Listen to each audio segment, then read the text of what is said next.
Hello all, my name is Krish Naik and welcome to Krish Naik Hindi channel.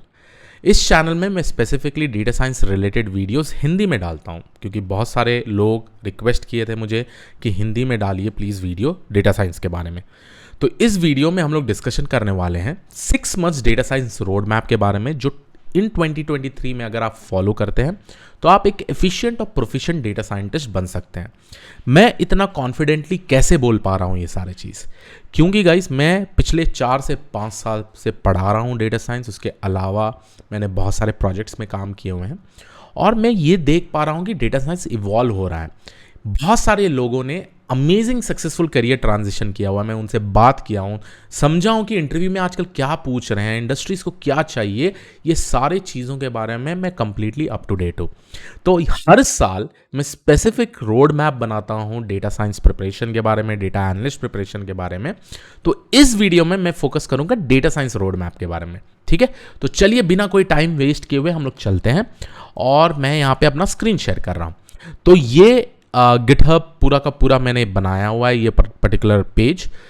आपको ये road map हमेशा fork करके रख लीजिए, क्योंकि या फोर्क या स्टार करके रख लीजिए, क्योंकि मैं इस रोड मैप को अपडेट करते रहूँगा।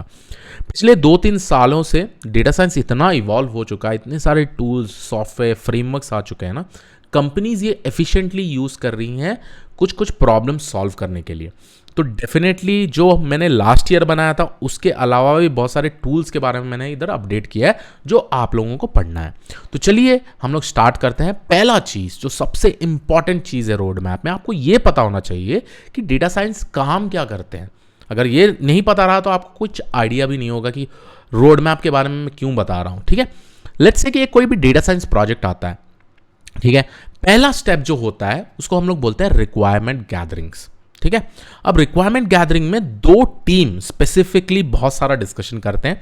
एक है डोमेन एक्सपर्ट और product owner. Product owner will be the owner of the project, जो डिलीवरी का पूरा टेक केयर करते हैं क्लाइंट साइड में, ठीक है। और दूसरा टीम होता है बिजनेस एनालिस्ट। अब बिजनेस एनालिस्ट और प्रोडक्ट ओनर पूरा का पूरा प्रोजेक्ट्स का रिक्वायरमेंट बेसिकली नोट डाउन करते हैं।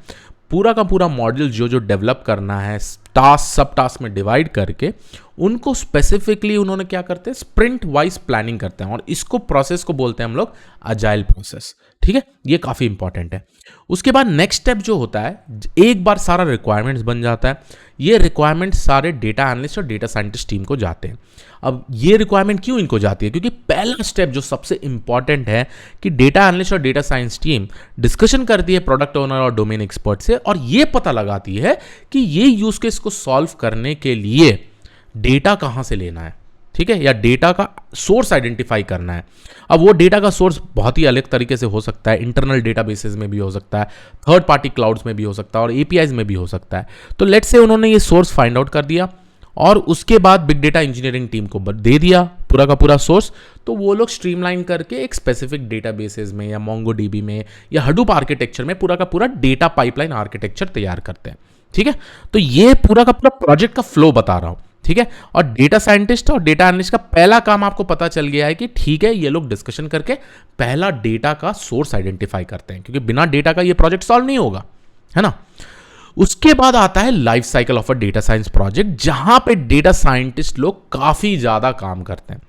तो डेटा साइंटिस्ट लोग पहला काम जो है ये फीचर इंजीनियरिंग में बहुत सारे टास्क होते हैं, जैसे exploratory data analysis, handling missing values, outliers, categorical encoding, normalisation, standardisation, ये सब टेक्निकल टर्म्स है फीचर इंजीनियरिंग में, ये सारे टेक्निकल टर्म्स। और इसके बारे में काफ़ी डिटेल में पूरा प्लेलिस्ट भर दिया हूँ मेरे चैनल में। मोर देन 1500 वीडियो है मेरे इंग्लिश चैनल में, और प्रॉब्लम मेरे हिंदी चैनल में मैंने बहुत सारे रिकॉर्डिंग की है, तो आप डेफिनेटली ये देख सकते हैं।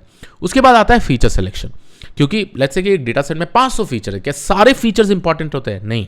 तो उसमें से जो सबसे इंपॉर्टेंट फीचर्स होते हैं, जो आउटपुट वेरिएबल को बहुत ज़्यादा इंपैक्ट करता है, वो टाइप के फीचर्स हम लोग लेते हैं और सॉल्व करते हैं यूज केसेस। उसके बाद आता है model creation, hyper parameter tuning, जहाँ पे हम लोग मॉडल क्रिएट करते हैं, मॉडल का परफॉर्मेंस बेटर करते हैं, उसको हम लोग स्पेसिफिकली हाइपर पैरामीटर ट्यूनिंग बोलते हैं। उसके अलावा हम लोग यूजुअली क्लाउड डिप्लॉयमेंट के बारे में सोचते हैं, यहाँ पे डॉकर्स के बारे में समझते हैं, और डिप्लॉयमेंट कहाँ कहाँ होता है, बहुत सारे क्लाउड्स होते हैं, AWS, अज्योर, हेरेकू, गूगल क्लाउड, ऐसे। और फाइनल स्टेप जो होता है मॉडल मॉनिटरिंग एंड रीट्रेनिंग। अब ऐसा ये नहीं है गाइस कि डेटा साइंटिस्ट ही ये सारा काम करता है। जब मैं डिप्लॉयमेंट का बात करता हूँ तो वहाँ पे एमएल इंजीनियर्स जैसे लोग आते हैं, जो डिप्लॉयमेंट और मॉनिटरिंग में ज़्यादा फोकस करते हैं। उनको एआई ऑप्स का काफ़ी ज़्यादा नॉलेज होता है, एमएल ऑप्स का काफ़ी ज़्यादा नॉलेज होता है। तो एक चीज़ हमेशा आपको याद रखना है, as a data scientist the worst case है कि आप बेटर ये होगा कि सारे चीज़ों का तैयारी करिए, क्योंकि आज के टाइम में मैं जब जॉब रोल्स में जो जो लड़के लोग जो जो जो मेरे स्टूडेंट्स हैं, वो लोग जो जाते हैं इंटरव्यू देने के लिए ना, वो लोग फेस कर रहे हैं कि वहाँ पे मॉडल डिप्लॉयमेंट के बारे में पूछ रहे हैं। रोल डेटा साइंटिस्ट का ही है, ठीक है। तो आपको ये बेटर रहेगा कि आपको सब चीज़ों में काम करना पड़ेगा, सब चीज़ों के बारे में आइडिया रहना पड़ेगा। क्यों? क्योंकि हमेशा आप मान के चलिए डेटा साइंस जॉब काफ़ी इवॉल्व हो रहा है। स्टार्टअप्स चाहते हैं कि एक दो बंदे के साथ ही हम लोग पूरा का पूरा काम कर लें, ठीक है। तो ये काफ़ी इंपॉर्टेंट चीज़ है। तो अब चलते हैं हम लोग रोड मैप के बारे में। पहला चीज़ क्या पढ़ना है आपको, और मैं 6 महीने का रोड मैप बोल रहा हूँ, आप अपने हिसाब से टाइमलाइन फ्रेम कर लीजिए। पहला चीज़ है प्रोग्रामिंग लैंग्वेज। अब यहाँ पे एज अ डेटा साइंटिस्ट मैं बोल सकता हूँ पाइथन भी पढ़िए, आर भी पढ़िए, जूलिया भी पढ़िए, बट अभी भी पाइथन सबका फेवरेट है। क्यों? पैकेजेस बहुत सारे बन रहे हैं, ओपन सोर्सेज लाइब्रेरीज बहुत सारे हैं। तो पाइथन प्रोग्रामिंग लैंग्वेज अगर आप थोरली थोड़े लाइब्रेरीज को यूज करके अगर इसको प्रॉपरली प्रिपेयर करेंगे तो 1 महीना में आप डेफिनेटली इसको प्रिपेयर कर सकते हैं। मैं आपका काम इजी करने के लिए मैंने इंग्लिश और हिंदी में दोनों में प्लेलिस्ट बनाया है, और यहाँ पे मैंने स्पेसिफिकली फ्लास्क प्लेलिस्ट भी बनाया है। क्यों? क्योंकि आपको पता होना चाहिए end to end Python project कैसे बनता है क्लाउड डिप्लॉयमेंट के साथ। क्योंकि अगर आप पाइथन प्रोग्रामिंग भी जानते हैं तो आपको जॉब मिलना बहुत ही ईजी है, ठीक है। जॉब मिल सकता है क्योंकि बहुत सारे डेवलपर रोल्स हैं, full stack web developer role भी हैं, जहां पे स्पेसिफिकली पाइथन प्रोग्रामिंग लैंग्वेज और थोड़े फ्रेमवर्क जैसे जैंगो, फ्लास्क यूज करके वो लोग एप्लीकेशंस बनाते हैं, ठीक है। तो पहला चीज है पाइथन प्रोग्रामिंग लैंग्वेज। अगर अब आपके ऊपर है, आप आर प्रोग्रामिंग लैंग्वेज भी पढ़ सकते हैं, जूलिया भी पढ़ सकते हैं, बट सबसे फेवरेट जो ज़्यादा से ज़्यादा आपको जॉब रोल्स प्रोवाइड कर सकते हैं वो है पाइथन। अब सेकंड, यहाँ पे हमने फाइनल आउटकम भी लिख दिया है, क्या क्या आना चाहिए आपको। EDA feature engineering, visualization charts बनाने आना चाहिए आपको, पाइथन प्रोजेक्ट्स बनाना आना चाहिए using Flask and Django, web scraping project जैसे एग्जाम्पल यहाँ पे लिखा हुआ। और एक और चीज़ जो सबसे इंपॉर्टेंट है, आपको मेक श्योर करना है, आपको अपडेटेड भी रहना है कि क्या क्या नया चीज आ रहा है पाइथन में, है ना।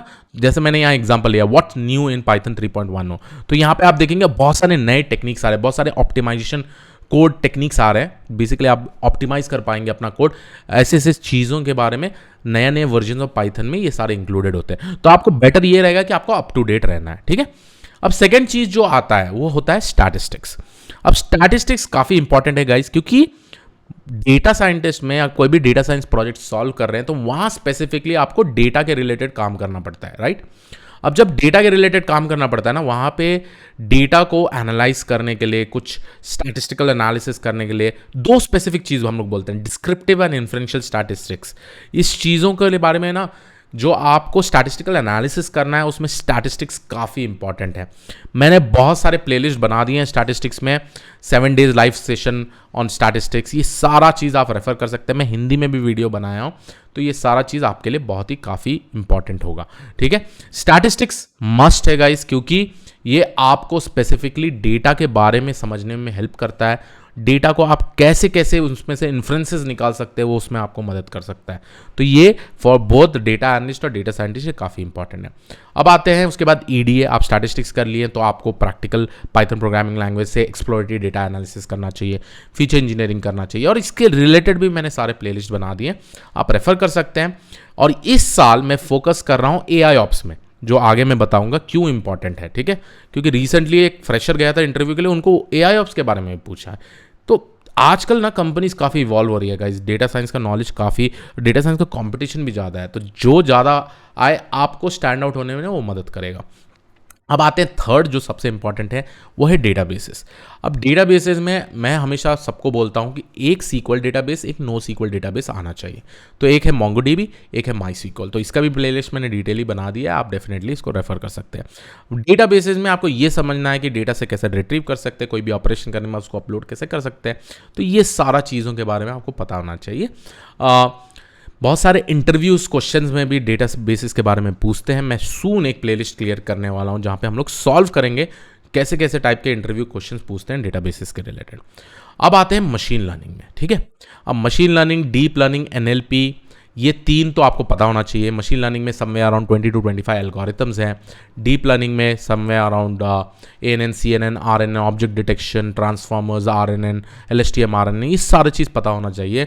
NLP कैसे आप टेक्स्ट से मशीन लर्निंग और डीप लर्निंग के थ्रू प्रॉब्लम सॉल्व कर सकते हैं कोई भी टेक्स्ट रिलेटेड डेटा का। तो इन सब का तो हम 2-3 साल से इतना मेहनत करके मैंने इतने सारे वीडियोस बनाए। This will be more than sufficient. आप डेफिनेटली ये प्लेलिस्ट फॉलो करिए, ठीक है। अब आते हैं सबसे इंपॉर्टेंट चीज़ में, वो है AI ऑप्स। और ये साल का मेरा टारगेट है AI ऑप्स में मैं ज़्यादा से ज़्यादा नॉलेज दूं, क्योंकि मेरे को भी बहुत सारे अलग अलग टूल्स पढ़ना है। काफ़ी इंटरेस्ट है AI ऑप्स में, ML ऑप्स भी बोलते हैं इसको। But at the end of the day आप क्या कर रहे हैं? अब जो डिप्लॉयमेंट वाला मैकेनिज्म, जो CI/CD पाइपलाइन है, जो मॉनिटरिंग है, जो मॉडल मॉनिटरिंग है, जो मॉडल परफॉर्मेंस बेसिकली चेक करता है, वो सारे टूल्स के बारे में। थोड़े टूल्स में जो यहाँ पर स्पेसिफिकली लिखा हूँ, जैसे GitHub action CI/CD pipeline, circle CI, Kubeflow, ML flow, deployment techniques in AWS, Azure, GCP by using dockers and Kubernetes, evidently AI, ये बेसिकली आपका मॉडल परफॉर्मेंस में मॉनिटरिंग हेल्प करता है। ग्राफाना, एयरफ्लो, ये सारे टूल्स जो स्पेसिफिकली हम लोग यूज़ करते हैं, ये मैं स्पेसिफिकली बोलता हूँ AI ऑप्स का पार्ट, ठीक है। यहाँ पे आपको ये सारा टूल्स तो पढ़ना नहीं है, बट एटलीस्ट एक टूल जहाँ से लेट्स से मैं गिटहब एक्शन से गिटहब के साथ पढ़ता हूँ, CI/CD पाइपलाइन समझ लेता हूँ, उसके बाद मेरे को डॉकर्स और क्यूबरनेट्स कैसे यूज़ करना है और उसको डिप्लॉयमेंट कैसे करना है अंदर, वो सारा टेक्निक्स में देखूंगा प्रॉब्ली इस स्पेसिफिक क्लाउड्स में। तो उसके अलावा भी बहुत सारे ओपन सोर्स टूल्स भी बन रहे हैं जो आपको मॉडल मॉनिटरिंग, मॉडल परफॉर्मेंस, ये सारा चेक करने में हेल्प करता है, ठीक है। और इस टाइप के क्वेश्चंस आजकल इंटरव्यू में काफ़ी ज़्यादा पूछे जा रहे हैं, ठीक है। तो आते हैं नेक्स्ट इंटर्नशिप के बारे में। ये सबसे इंपॉर्टेंट है गाइस। इतना पढ़ने के बाद, इतना सीखने के बाद मैं हमेशा प्रिफर करता हूँ कि एक बार आप पाइथन प्लेलिस्ट भी कंप्लीट करें ना, आपको आ जाए कि पाइथन का एंड टू एंड प्रोजेक्ट कैसा बनाता है। आप इंटर्नशिप स्टार्ट करिए, ठीक है। इंटर्नशिप आपको कोई भी कंपनी से मिल सकता है, आप कंटिन्यूसली अप्लाई करते रहिए एज अ फ्रेशर, ठीक है। एज अ फ्रेशर, मैं एक्सपीरियंस और फ्रेशर दोनों के बारे में बोलूंगा। एज अ फ्रेशर, जो आप फ्रेशर हैं, राइट, वो फ्रेशर के लिए इंटर्नशिप करना काफ़ी इंपॉर्टेंट है अगर आपको डेटा साइंस फर्स्ट ईयर में ही जाना है। नहीं तो यूजली अगर आप कॉलेज से आ रहे हैं, सॉफ्टवेयर इंजीनियरिंग जॉब इजीली मिल जाएगा, but as a data scientist काम करना ना, थोड़ा एक्सपीरियंस चाहिए, और वो एक्सपीरियंस आपको मिलता है इंटर्नशिप से, ठीक है। अब इंटर्नशिप कहाँ से करेंगे? आप अगर कॉलेज स्टूडेंट है, आप अप्लाई करिए। नहीं अप्लाई करना है तो इंटर्नशिप पोर्टल हम लोग ने ओपन कर दिया है iNeuron में। आपको प्रॉब्लम यहाँ पर जस्ट क्लिक करना है लिंक और जाके देखना है कि क्या होता है इंटर्नशिप में। वहाँ पे बहुत सारे प्रोजेक्ट से आपको एनरोल करिए, वहाँ पे आपको ऑफर लेटर भी मिलेगा और कंप्लीशन में आपको स्पेसिफिकली एक्सपीरियंस लेटर भी मिलता है। और जितना से जितना ज़्यादा इंटर्नशिप आप कर पाए कॉलेज में उतना बेटर है, क्योंकि इंटरव्यूअर्स ये चीज़ देखते हैं, क्योंकि इंटर्नशिप का एक्सपीरियंस भी बेसिकली काउंट होता है, ठीक है। तो ये सबसे इंपॉर्टेंट है, ये सबसे इंपॉर्टेंट है गाइस, मैं बोल रहा हूं अभी भी, ये सबसे इंपॉर्टेंट है। आपको पढ़ना है और आपको करना है, ठीक है। और यहां पे मैंने आपको एक डेटा साइंस ट्रैकर शीट भी दे दिया है, तो यहां प्रॉब्ली एक शीट होगा, जैसे जैसे आप कंप्लीट करते जाएंगे वीडियोस, वहां मार्क करते रहिए। इन सब के अलावा लेट्स से कि अगर आपको और हैंड होल्डिंग भी चाहिए तो हम लोग PW स्किल्स, अब आपको पता है कि iNeuron और PW मर्ज हो गए, वहाँ पे डेटा साइंस मास्टर्स बैच ला रहे हैं जिसको हम लोग बोलते हैं इम्पैक्ट बैच।